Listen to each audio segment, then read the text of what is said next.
Merci, Monsieur le Président de l'Académie. Merci, mes chers académiciens. Merci, Richard Villet, de m'avoir proposé de venir ici. Et je suis très impressionnée par les locaux et par la présence de tous ces messieurs.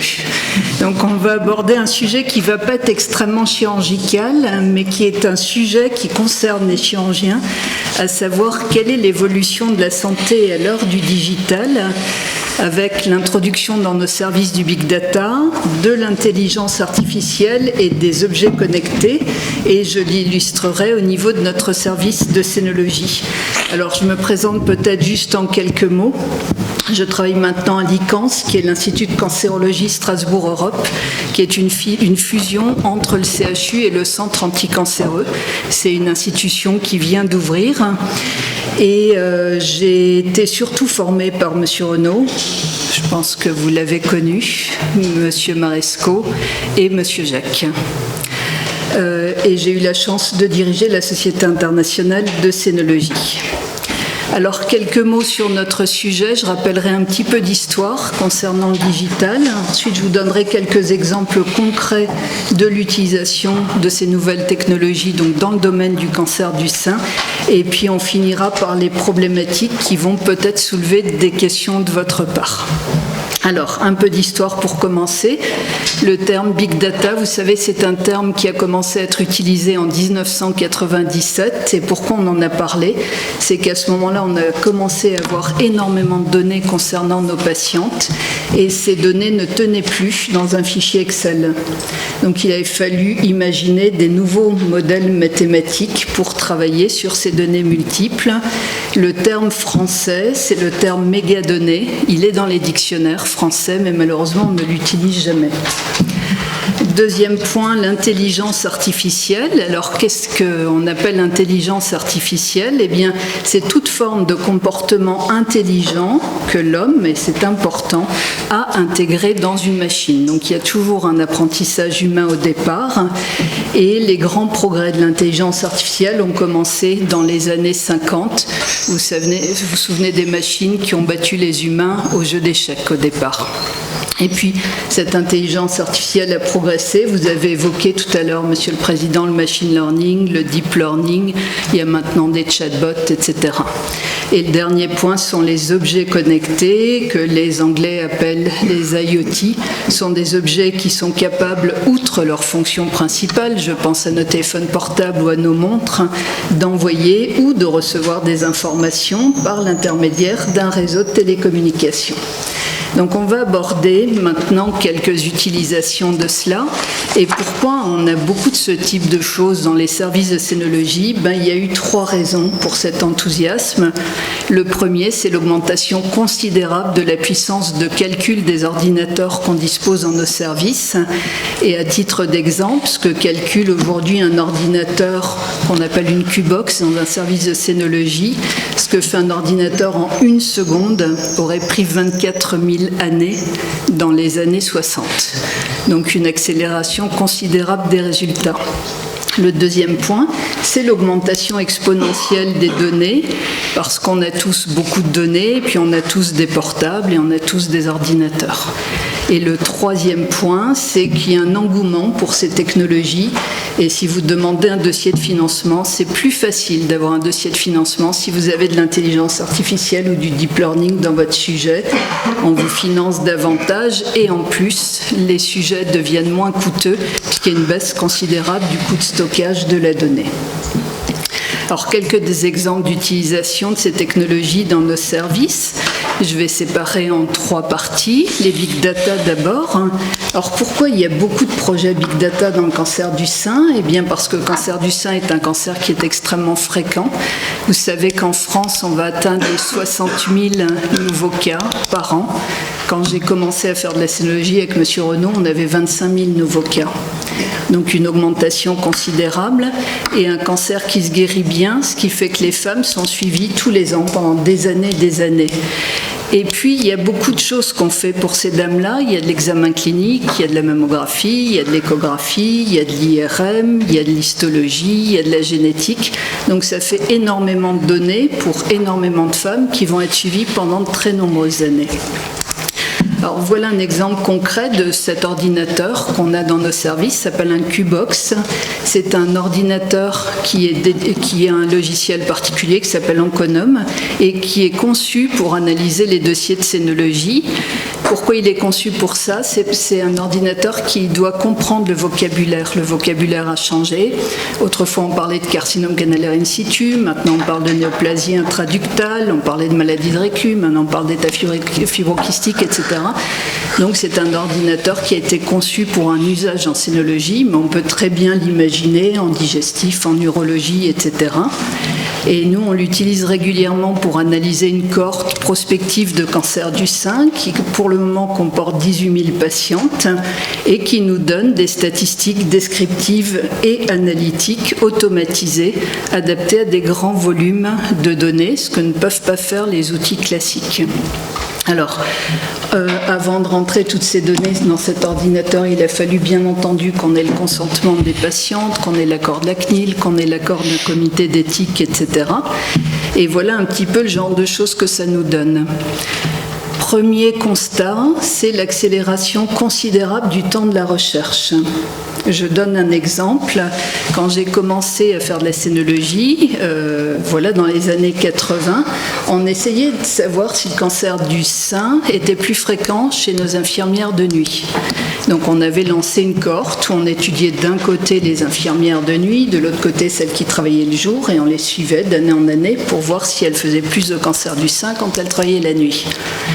Comme la moyenne d'âge du cancer du sein en France est 61 ans, il fallait suivre les patientes très très très longtemps pour avoir une réponse des cohortes qu'on suivait en moyenne 30 ou 40 ans.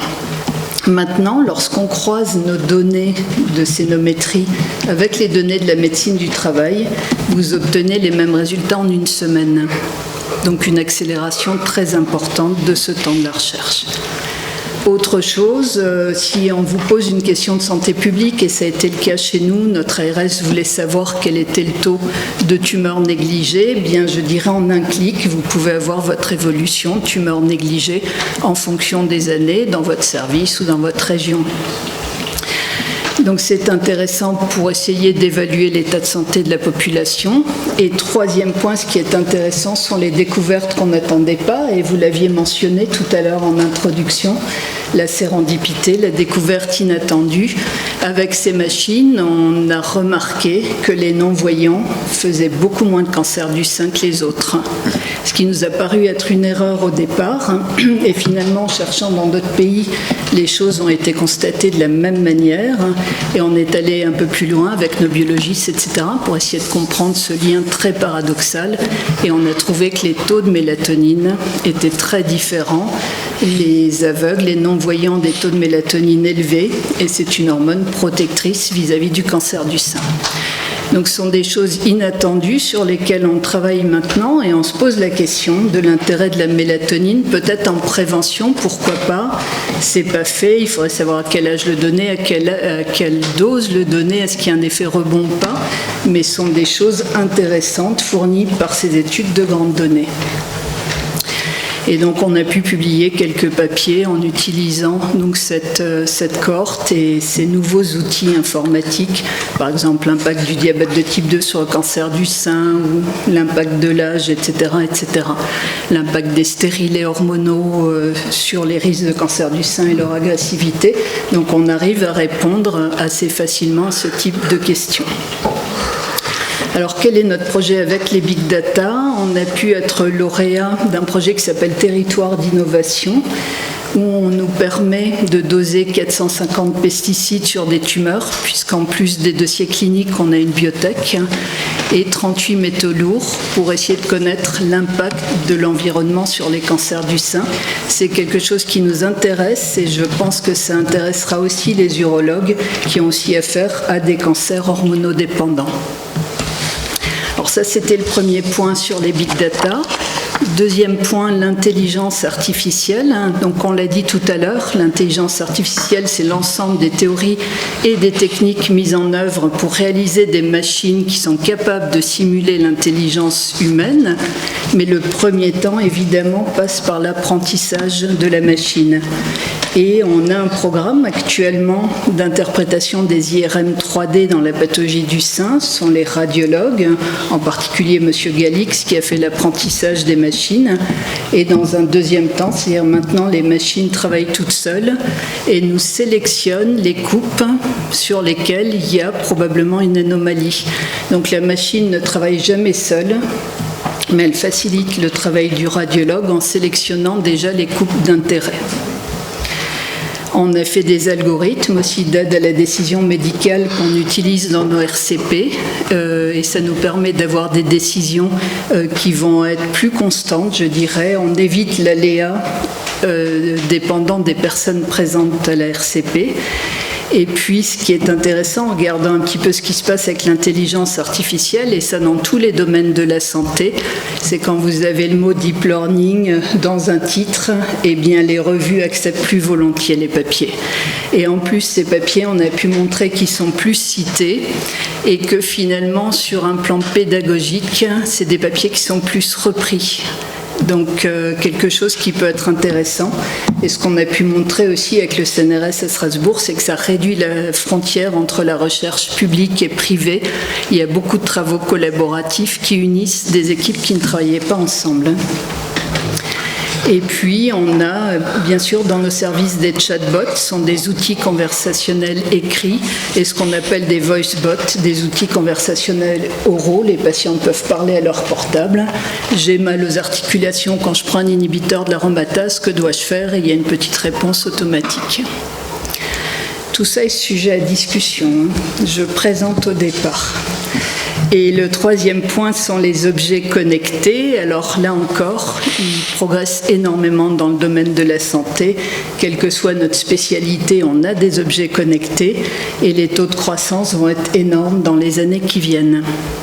Alors, qu'est-ce qu'on a, nous, dans notre service? On a un manchon connecté qui prévient les patientes en cas de gonflement du bras après curage axillaire, en disant là, il y a un gonflement significatif, allez voir votre médecin, il y a peut-être une phlébite, il y a peut-être un lymphœdème. Et ça permet aux patientes de choisir les bonnes activités parce que ce n'est pas toujours le même sport ou la même activité qui provoque le lymphœdème. Une dame pourra faire du violon sans risque de lymphœdème, une autre fera du violon et aura un risque de lymphœdème. Donc il y a des alertes individualisées qui sont assez intéressantes pour nous cliniciens. Et puis, et là, c'est pas nous qui travaillons sur ce sujet, mais il y a deux équipes qui travaillent là-dessus, sur le soutien-gorge connecté. Il y a une équipe américaine et une équipe du sud de l'Alsace, où ils ont mis en place dans des soutiens-gorge des systèmes d'impédance-métrie et de thermographie. Et les patients doivent porter leur soutien-gorge, par exemple, 1 heure par mois. Et s'il apparaît une zone particulièrement chaude et particulièrement dure et que c'est reproductible, on les invite à consulter un médecin. Alors ça peut être intéressant, peut-être, il faut que l'essai clinique se termine, il faut qu'on soit sûr de la qualité de ça, mais je pense que ça peut être intéressant dans des tranches d'âge où la mammographie n'est pas pertinente, où elle ne donne pas de bons résultats, ou dans des pays où l'accès à la mammographie est compliqué. Alors, vous voyez un peu le parcours de la patiente qui a un cancer du sein. Pour le dépistage, on s'intéresse beaucoup au soutien-gorge connecté. Pour le diagnostic, bien sûr, l'aide à l'interprétation des mammographies, de l'IRM, etc.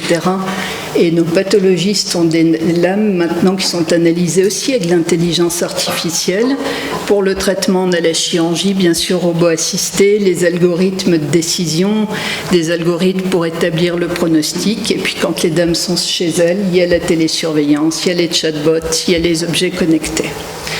Alors, des problématiques, il y en a, mais ce qui est sûr, à mon avis, c'est qu'on n'arrêtera pas le progrès. Le changement est en marche. Pourquoi? Parce que ça fait plaisir d'avoir des études qui se finissent assez rapidement, de pouvoir découvrir des choses de manière inattendue, d'avoir l'aide, non pas juste d'une machine, mais d'une machine en complément de la lecture d'un radiologue. On est content que les patientes aient une autonomie renforcée aussi, qu'on puisse les surveiller à distance.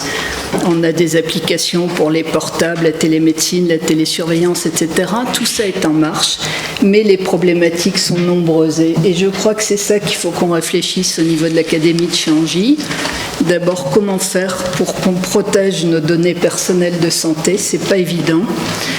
Quelle est la responsabilité juridique lorsqu'on utilise un algorithme intelligent? Qu'est-ce qui se passe s'il y a une erreur? Est-ce que c'est l'utilisateur de l'algorithme? Est-ce que c'est le concepteur? Comment est-ce qu'on va faire?